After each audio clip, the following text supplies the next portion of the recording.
너무 빨리 커시하게 깜짝 catch करा vote नहीं। हम वोट नहीं खरीद रहे हैं। ये शेवा जो बीजेपी के लोग ये जो ब्रीफ केस लेकर आए हैं, बड़ी बड़ी अटैचियां लेकर आए हैं यहाँ, ये उनका काम है।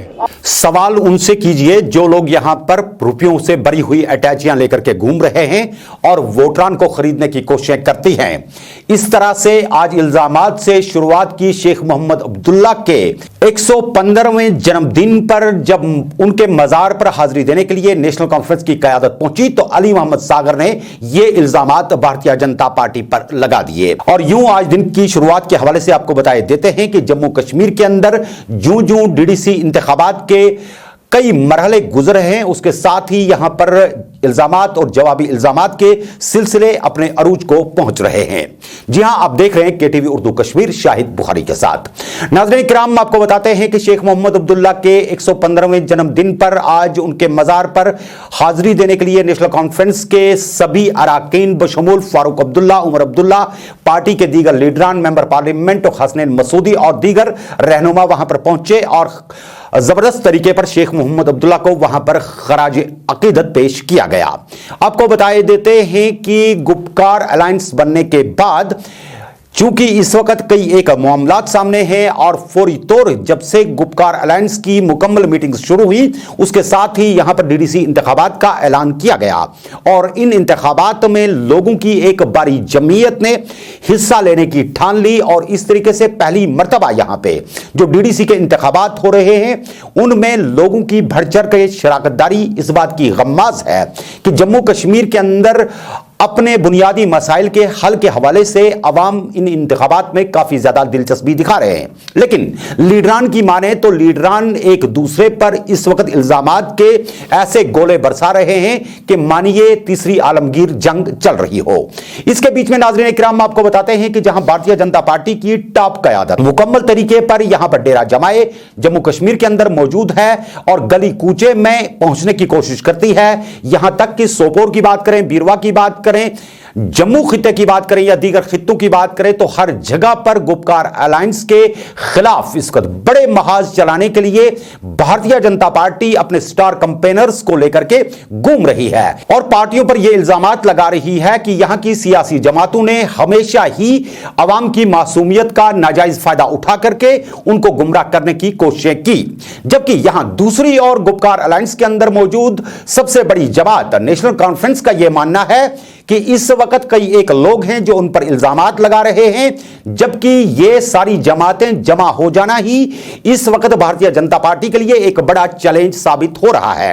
आपको बताए देते हैं कि शेख मोहम्मद अब्दुल्ला के मजार पर आज अली मोहम्मद सागर और हसनैन मसूदी ने कई बातें 370-35A के हवाले से की और अली मोहम्मद सागर ने कहा कि हम उन लोगों में से नहीं हैं जो बड़ी बड़ी अटैचियां लेकर के मरकज से आए हों और यहां वोटरान को खरीदने की कोशिश करें। एक सवाल के जवाब में उन्होंने कहा कि जो लोग हम पर वोट खरीदने का इल्जाम लगाते हैं वो खुद वोटों की खरीदारी के लिए कितने सरगर्म है ये हर कोई जानता है। उन्होंने कहा कि 370-35A के खात्मे के बाद यहां की बुनियादी सूरत हाल से लोग अच्छी तरह से वाकिफ हैं और इस मसले को इंटरनेशनलाइज करने के लिए भारतीय जनता पार्टी सिरे से ही जिम्मेदार है। इस मौके पर क्या कुछ अली मोहम्मद सागर ने अपने बयानात के जरिए कहा, आइए आपको दिखाते हैं। इसमें कोई हकीकत नहीं है, किसी ने किए होंगे तो वो उसको देखा जाएगा।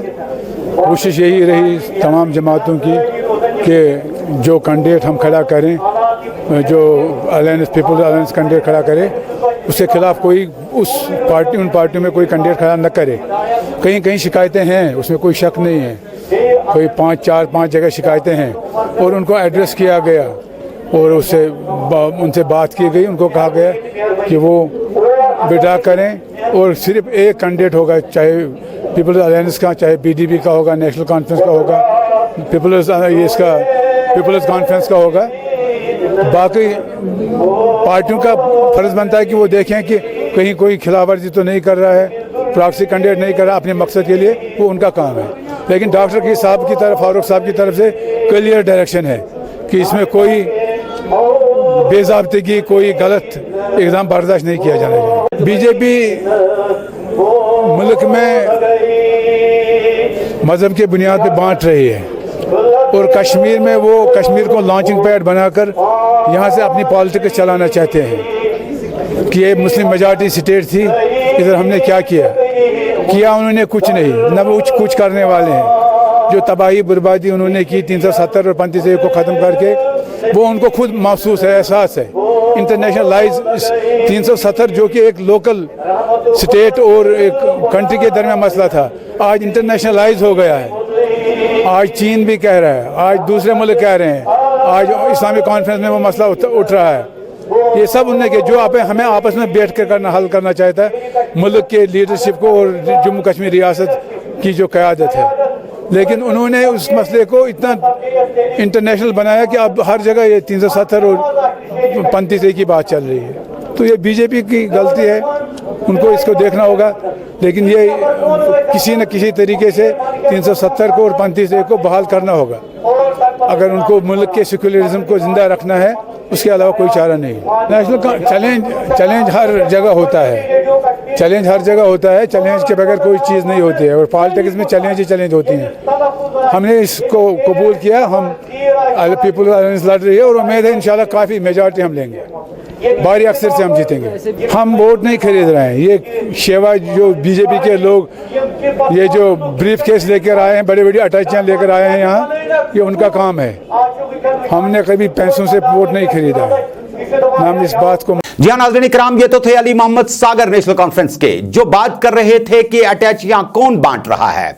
बहरकैफ क्या कुछ इस सिलसिले में इस वक्त इसके आगे बयानात आएंगे, ये तो आने वाला कल ही बताएगा, क्योंकि भारतीय जनता पार्टी भी कोई ऐसा मौका हाथ से खोने नहीं देना चाहती जिसमें वो गुपकार अलायंस पर गैंग के इल्जाम के साथ साथ कुछ बड़े इल्जामात ना थोपे। लेकिन दूसरी तरफ आपको यह बात भी बताते हैं कि सुप्रीम कोर्ट के अंदर चूंकि 35 से 370 है और इसके साथ साथ 35 से 370 की इफादत के हवाले से साबिका चीफ जस्टिस हसनैन मसूदी, जो कि इस वक्त नेशनल कॉन्फ्रेंस के अंदर एक मेंबर पार्लियामेंट के हैसियत से भी काम कर रहे हैं, उन्होंने भी आज शेख मोहम्मद अब्दुल्ला के मजार पर नामानिगारों से बात करते हुए और खासकर हमारे नुमाइंदे से बात करते हुए कुछ यूं कहा। सारी मेनस्ट्रीम पार्टियां सब इकट्ठे हो गई और ये इस वजह से क्योंकि जो 5 अगस्त 2019 के जो फैसले गैर आईनी एकतरफा फैसले थे, तो अवामी इत्तेहाद एक लाजमी चीज़ बन गई थी।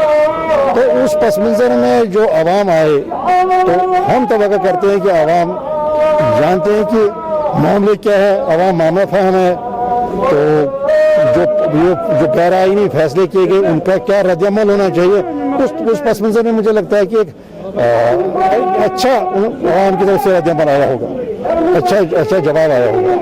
ये गलत बोल रहे आर्टिकल 370 क्यों टेम्परेरी लिखा गया था, क्योंकि आप जानते हैं कि 1950 में मामला अभी कहाँ था, जम्मू कश्मीर का मामला, जम्मू कश्मीर का मामला उसकी वजाहत खुद की है आईन इंसाफ असेंबली में। जम्मू कश्मीर का मामला था यूएनओ, ठीक है जी। फिर सुप्रीम कोर्ट ने 2017 में फैसला सादर किया कि नहीं, अगरचे इसका नाम टेम्परेरी है लेकिन गुजरते वक्त के साथ ये मुस्तकिल हो गया, मुस्तकिल हिस्सा है आईन का, ऐसी बात नहीं है।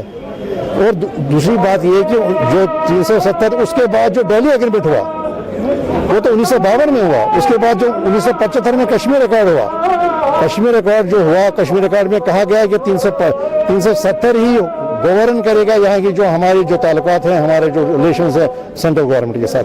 ऐसी बात नहीं है। बात ये कि इन्होंने एक कोशिश और उस कोशिश में ये किसी हद तक उन्होंने वो जिसमें वो कामयाब कभी नहीं हो सकते हैं कि इनको छीना जाए, जम्मू कश्मीर को छीना जाए, वो तशक्कुस जो तो जम्मू कश्मीर को दिया गया आईनी तशक्कुस, लेकिन वो कामयाबी होगी नहीं। हर महाज पर हम इससे खिलाफ नाज़रीन, खबर रसा एजेंसी KNS के मुताबिक जम्मू कश्मीर के अंदर इस वक्त मौजूदा सूरत हाल को यकसर भारतीय जनता पार्टी पर थोपते हुए नेशनल कॉन्फ्रेंस ने उन पर कई एक इल्जामात लगाए और कहा कि जम्मू कश्मीर की सूरत हाल को बिगाड़ने के लिए, यहां के अवाम को तजज्जुब के बीच में लाने के लिए सिरे से और सरासर यहां पर अगर कोई जिम्मेदार है तो वो भारतीय जनता पार्टी ही है। उन्होंने कहा कि उनके इल्जामात लगाने से हकीकत पर पर्दापोशी नहीं की जा सकती। खबर एजेंसी के मुताबिक लीडरान का यह भी मानना था कि 35A और 370 को अगर किसी भी बड़े मकाम पर पहुंचाया तो वो बराह रास्त भारतीय जनता पार्टी ने ही पहुंचाया, क्योंकि जो वादे उन्होंने यहां के लोगों से किए थे और जो मामलात यहां के लोगों से तय किए जाने चाहिए थे, अब वही मामलात ऐसी जगहों पे उबारे जाते हैं जिसकी तवक्का भी नहीं की जाती थी। और इस बात से अंदाजा हो जाता है कि 35A और 370 कितना मजबूत था। जी हां नाज़रीन, आपको बताए देते हैं कि इस वक्त जम्मू कश्मीर के अंदर इंतखाबात के बिगल के साथ ही कई एक इलाकों में कैंपेन जारी है। और अगर हम जिला अनंतनाग की बात करते हैं, शुपियान, पुलवामा, त्राल की बात करते हैं, तो ऐसे इलाकों में कैंपेनिंग के हवाले से भारतीय जनता पार्टी बहुत ज्यादा सरगर्म नजर आ रही है और आए रोज उनके स्टार कैंपेनर्स जो हैं वो इन इलाकों का रुख करते हैं। श्री गुफवारा में भी आज एक बड़ी कार रैली निकालने की कोशिश की गई और उसके साथ ही भारतीय जनता पार्टी जम के गुपकार अलायंस पर बरसी। उनका मानना यह था कि वो अपनी चाइना की और पाकिस्तान की सियासत को बंद करके बराह रास्त तामीरात की सियासत करें। यहां के दिमाग काफी ज्यादा मजबूत हैं और इन दिमागों का सही मानों में इस्तेमाल इंटरनेशनल फोरम्स पर भी किया जा सकता है। इस हवाले से नाज़रीन किराम आपको बताते हैं कि मिस्टर चुग ने इल्जामात आयद किए कि गुपकार अलायंस चाहती है कि किसी भी तरीके से यहां पर हालात ठीक ना हो, तभी वो बात बात पर चाइना की और पाकिस्तान की बोली बोलते हैं। उनका मानना था कि जम्मू कश्मीर के अंदर इस वक्त मौजूदा सूरत हाल के लिए जो कुछ भी है वो सारी जिम्मेदारी यहां की रीजनल जमातों के ऊपर ही आती है। इसके साथ साथ नाज़रीन किराम आपको बताते हैं कि शहनवाज हुसैन ने भी नेशनल कॉन्फ्रेंस पर, PDP पर और यहां की गुपकार अलायंस के अंदर मौजूद जमातों पर कई बड़े इल्जामात लगाए। क्या कुछ इन दो बड़े लीडरान का कहना था, आइए आपको दिखाते हैं। फारूक अब्दुल्ला साहब से भी हाथ जोड़ के विनती करता हूं, महबूबा जी से भी विनती करता हूं, अपनी अपनी दुकान चलाइए, आप हम रोक भी नहीं सकते, आप चला भी रहे, लेकिन अब ये भाषाएं बंद करनी पड़ेगी कि चाइना आएगा, पाकिस्तान आएगा, ये होगा वो होगा, ये भाषाएं बंद करनी पड़ेगी। अब बात करें कि यहाँ माइक्रोसॉफ्ट आएगा, अब बात करें यहाँ के नौजवानों को रोजगार कैसे मिलेगा, यहाँ के सेब को दाम कैसे मिलेगा, यहाँ के फूल को पूरे विश्व के अंदर बेस्ट फूल के नाते हम कैसे स्वीकार करेंगे, यहाँ के बेस्ट ब्रेन को, मैं मान रहा हूँ बेस्ट ब्रेन है, मेरे से कोई डिस्कस कर ले, बेस्ट ब्रेन है, उस बेस्ट ब्रेन को हम अपने कंट्री में, अपने वर्ल्ड में 100% यूटिलाइज कैसे कर पाए। अब इस पे चर्चा करनी, और अगर सचमुच चर्चा करनी है तो पाकिस्तान ऑक्युपाइड कश्मीर तक कैसे पहुंचना उसकी चर्चा करनी, जो मेरी संसद का एक मत फैसला है कि हमें उसे भी भारत का अंग है। लेकिन अब ये चर्चाएं, कोई कहेगा कि बंदूक उठाए, आपके बच्चे कहाँ हैं बंदूक उठाने वाले? क्यों इन गरीब आदमी को कहते हो पत्थर फेंको और अपने बच्चे को कहते हो लंदन में पढ़ो? आपकी बेटी तो दिल्ली में बैठ के ट्वीट करे और यहाँ के बच्चे को AK-47 पकड़ो। ये बातें अब बंद करनी पड़ेगी, बंद करनी। बहुत 7 दशक देख लिया, अब विकास की ओर चलना है, आगे बढ़ के निकलना है। हमें जम्मू कश्मीर को हैदराबाद, बेंगलोर, बॉम्बे, दिल्ली से भी आगे लेके जाए। हम यहाँ की आवाम का स्वागत करते हैं और हम मानते हैं कि जगह जगह मोदी जी के विकास की आवाज पहुँच चुकी है।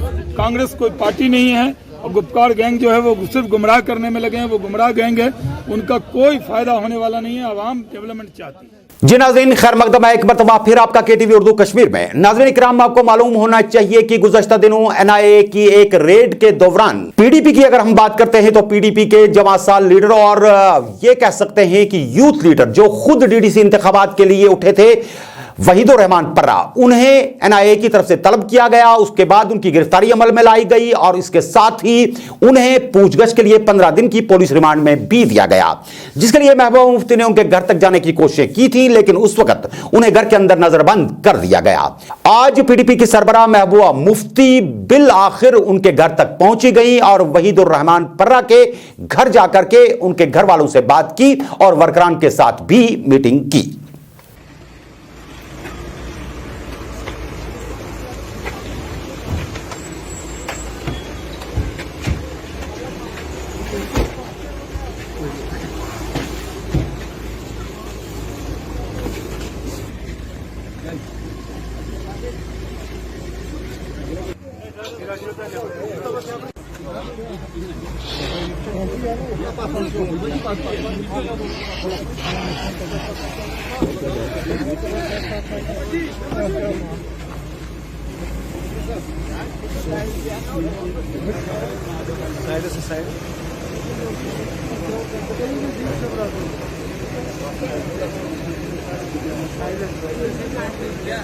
जी नाज़रीन, सरकार की तरफ से एक फैसला लिया गया जिस फैसले में यह बताया गया कि कोविड-19 की सूरत हाल के बीच में जब यहां पर ट्रांसपोर्ट को और दीगर इदारों को खोलने की बात की गई थी तो बताया गया था कि जिस गाड़ी के अंदर 50 सवारियां बैठती हैं या जिसके अंदर 10 सवारियां बैठती हैं उसमें निसफ ही सवारियां बैठेगी। यानी कि अगर सोमो के अंदर आप बैठे हैं तो 5 लोग ही बैठेंगे और इसके साथ साथ अगर आप किसी दूसरी गाड़ी में बैठते हैं जो ट्रांसपोर्ट बस है या फिर मेटाडोर की बात करें जहां पर 26 सवारियां बैठती थी, 18 बैठती थी तो 9 बैठेंगी, 50 बैठती थी तो 25 ही बैठेंगी। इस हवाले से सरकार ने यह फैसला किया था कि 30% जो किराया है वो सवारी एक्स्ट्रा अदा करेगी और इस तरीके से ट्रांसपोर्ट को चलने की इजाजत दी गई थी ताकि एक दूरी बना करके जो मुसाफिर है वो अपनी मंजिल पर भी पहुंचे और धीरे धीरे जिंदगी के कारवां को भी आगे चलने की इजाजत दी गई थी। लेकिन अब सरकार की तरफ से यह फैसला आ गया कि जो किराया उन्होंने 30% का बढ़ाया था वो सरकार ने रिवोक कर लिया, यानी कि वापस कर लिया और कहा कि जो सवारियां जितनी चढ़ाया करते थे ओवरलोड की इजाजत नहीं होगी। सोमो के अंदर 9 सवारियां बैठती हैं तो 9 बैठेंगी, 8 बैठती हैं तो 8 बैठेंगी, लेकिन 10 या 11 बिठाने की इजाजत नहीं होगी। मेटाडोर के अंदर ओवरलोड की इजाजत नहीं होगी। सीटिंग कैपेसिटी जो है उसी हवाले से ड्राइवर साहिबान जो है वो अपने जितने भी मुसाफिर गाड़ियों के अंदर बैठते हैं उनको अपनी मंजिलों तक पहुंचाएंगे और कोविड-19 के जो किराए के अंदर हाइक्स किए गए थे उनको सरकार ने रोल बैक कर लिया। इसके चलते अब कई एक जगह पर आजकल सवारियों के दरमियान और ड्राइवर साहिबान के दरमियान बहुत बड़े झगड़े होते भी दिखते हैं और कई जगह पर कुछ सवारियां ऐतराज भी करती हैं कि हमारे नजदीक जो बंदा बैठा है इसकी तबीयत ठीक नहीं है, मेहरबानी करके इसे हमारे साथ ना बैठने दीजिए। उसके चलते जम्मू के अंदर भी एक बहुत बड़ा एहतजाज देखने को मिला और इसके बीच में जो वहां पर ट्रांसपोर्टर्स हैं उनका यह मानना है कि वो बाज़ाब्ता तौर पर सरकार को मजबूर कर देंगे कि वो इस फैसले को वापस ना ले और 30% का जो किराए में इजाफा रखा गया वो रखे, क्योंकि अभी कोविड-19 खत्म नहीं हुआ है। अपनी मुश्किलात है, इन मुश्किलात के हवाले से हम गाड़ियों को ऑफ रोड तो नहीं करेंगे लेकिन इस तरीके के अनोखे एहतजाज करेंगे कि सरकार मजबूर हो जाएगी। दूसरी तरफ जो यहां पर पैसेंजर्स गाड़ियों के अंदर चढ़ते हैं, आज भी अगर हम बताते हैं आपको तो कई एक जगह पर मुसाफिरों का यह मानना था कि अगर किसी जगह पर किराया 20 रुपए था फिर भी उनसे 25 लिया जा रहा है, किसी जगह पर 25 था तो वहां पर 30 लिया जा रहा है, किसी जगह 35-40 के लगभग था तो 50 अभी भी लिया जा रहा है। सरकार की तरफ से जो फैसला लिया गया है इसका कोई उतना जमीनी सतह पर फायदा देखने को नहीं मिला। ड्राइवर साहिबान अलग परेशान हैं और सवारियां अलग परेशान हैं। क्या कुछ मंजरनामा था शहरी श्रीनगर के अंदर भी, आइए आपको दिखाते हैं। बशीर अहमद भट्ट, मैं इलाके ब्रेन में रहता हूं। पहले हम यहां से ब्रेन तक 25 रुपये देते थे, 20 रुपये देते थे, सॉरी 20 के बजाय उन्होंने 40 लिए थे, डबल किया था। जब उनके साथ रोज़ पंगा होता था उनसे कहते थे कि ये कोई रेट नहीं है या तो रेट लिस्ट दिखाओ। बाद में उन्होंने तकरीबन 1-1.5 महीने के बाद उन्हें वो 30% चढ़ाया था, उसमें कहा अब 20 के बजाय 25-30% चढ़ता है। फिर भी हमें न वहाँ गाड़ियाँ अवेलेबल होती है तो 25% लेती हैं अभी भी। आज भी मैं आया बराबर 20 का मैंने 25 दे दिया। गवर्नमेंट का ये अच्छा स्टेप था कि उन्होंने ये उसको कैंसिल किया था। अब वो हो गया, जो ये था कोविड था वो भी अब ख़त्म हो गया है। अब उनको तकरीबन ये वापस लेना चाहिए, लेकिन अभी तक जो हम देखते हैं तो अभी तक वापस नहीं लिया है। गवर्नमेंट से मेरी मौजूदा अपील यही है, अपनी तरफ से नहीं आवाम की तरफ से भी है। जो आम लोग इसमें मुब्तला होते हैं, परेशान होते हैं, एक तो किराया ज़्यादा लेते हैं, दूसरा ट्रांसपोर्ट भी इन टाइम अवेलेबल नहीं होता है। रियायत करतन कशरन करते रियायत क्या बस किराय ज़्यादा वारियाह गसान क्या अफोर्ड करान वनस तूत कहें क्या वनस हालात खराब, गरीब तबक यथ मज हेक अफोर्ड कर तूत कह खसूसन तो शामस ज़्यादा सर्विस चलान कह। ऑटो वोल पे चढ़ावान किराय वारियाह, ये 50 शूबन तम हेवान 100-150। वो गवर्नमेंटन यप दपान तेलस खोल मगर तेलस खालन हद पत ये सात 5 बजे पत् गाड़ी बनान कहें कस सफर आसान कर दूर पहनत क्या 5 बजे पत् गाड़ी बनान कहें सह प्यार वारिया मुश्किलात गसान पैसेंजर के खतर यह सा ये लोकल आवाम के खतर। मेरा नाम मोहम्मद अयूब है, मैं यहाँ टैक्सी स्टैंड में ड्राइवर हूँ। ये जो गवर्नमेंट ने 30% डाउन किया है इसमें हम कोई मुतमईन नहीं है, क्योंकि जब पहले लॉकडाउन से पहले तेल का रेट यही कोई 62 रुपीज़ के आसपास है। अभी देखिए अभी 76 रुपीज़ हो गए हैं, फिर भी वही रेटें दे रहे हैं। कम से कम अगर लॉकडाउन की वजह से इन्होंने कुछ रेट बढ़ाए थे उसको मद्देनज़र देख के उनको देखना चाहिए था कि तेल का दाम भी लगभग 12-14 रुपया बढ़ गया है, उसके लिए इन्होंने कोई कदम नहीं उठाए। बिल्कुल नहीं है, कहाँ मुतमईन है, हम मुतमईन है ही नहीं। तो गवर्नमेंट से कुछ कहेंगे आप? गवर्नमेंट से यही कहना चाहते हैं कि रेट थोड़ा बढ़ाएं, अगर 30% नहीं कम से कम तो कुछ बढ़ना चाहिए, क्योंकि तेल का दाम भी बहुत बढ़ गया है इसलिए। जो ये ठीक चाहिए। मोहम्मद शबी टैक्सी चला सोमू चलावा नहीं मुतमईन इसलिए कि पब्लिक के लिए अच्छा रहा है और हमारे लिए भी अच्छा रहा है कि झंझट होता था बार बार किसी को 30% बोलना है कुछ बोलना, लेकिन कुछ ऑर्डर नहीं थे हमारे पास। उसकी वजह से हमने पूरा रेट अब 100 रुपया कर दिया अनंतनाग के लिए।